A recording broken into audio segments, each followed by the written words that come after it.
para sa mga taong sawa na sa pangako paulit-ulit, habang ang bayan ay unti-unting nalulubog.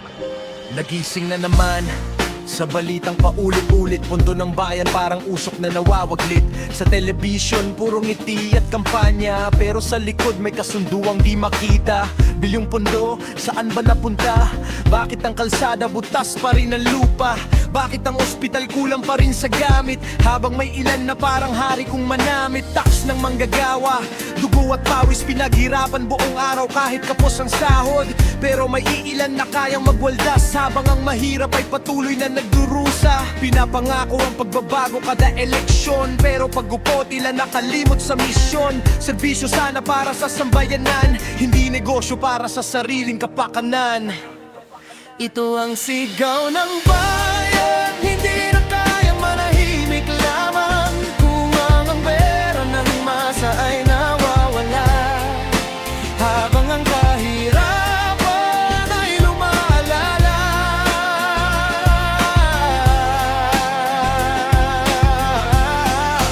Gising Pilipinas, buksan ang mata, huwag hayayang tayo'y malinlang pa.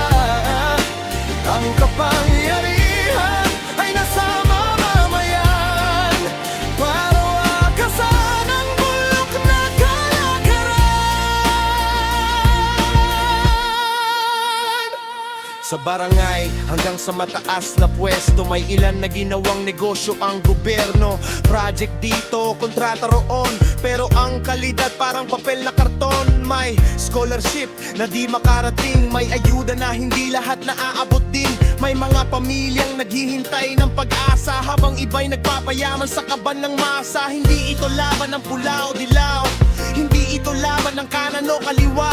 Ito'y laban ng tama, laban sa mali, para sa kinabukasan ng bawat Pilipino dito. Hindi sapat ang post at reklamo, kailangan ng pagkilos at pagbabago. Bawat boto ay may bigat at saysay, kung pipiliin natin ang tunay na naglilingkod sa bayan.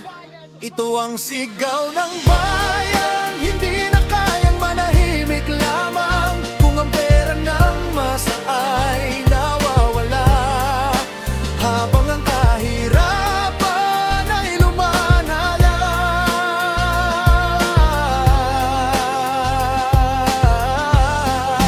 Gising Pilipinas, buksan ang mata, huwag hayaan tayo'y hilanin lang pa. Ang kapangyarihan ay nasa mamamayan, para wakasan ang bulok na kalagaran. Hindi kami kalaban ng gobyerno, ang kalaban ay kasakiman at panlilin lang. Kung may pananagutan at katapatan, masaangat ang ating kinabukasan. Walang mahirap kung patas ang laban, walang maiiwan kung tama ang daan. Hindi imposible ang pagbabago kung ang bayan mismo ang tatayo. Hindi na sapat ang tahimik na pagtingin, habang ang pangarap ay unti-unting kinakain ng sistemang paulit-ulit ang pagkakamali, at mga opisyal na walang pakialam sa sarili. Pero may pag-asa hanggat may boses, hanggat may kabataang handang umusad, hanggat may Pilipinong di sumusuko at patuloy na ipinaglalaban ang totoo. Hindi pera ang sukatan ng dangal, hindi pwesto ang sukatan ng serbisyo. Ang tunay na lider ay para sa tao, hindi para sa pangalan at negosyo. Kaya isigaw hanggang marinig ng lahat, mula syudad hanggang pinakamalayong dagat. Ang bayan ay hindi pag-aari ninyo, ito'y para sa mamamayang Pilipino. Ito ang sigaw ng bayan, panahon na para sa pagbabago.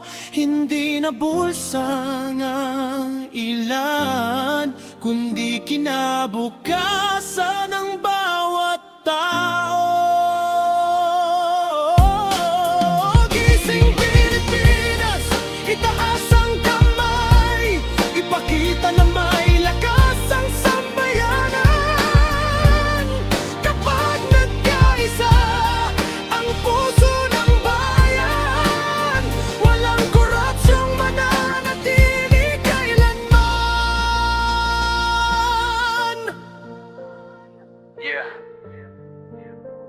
Para sa bayan. Para sa katotohanan. Para sa susunod na henerasyon. Pilipinas, bumangon ka.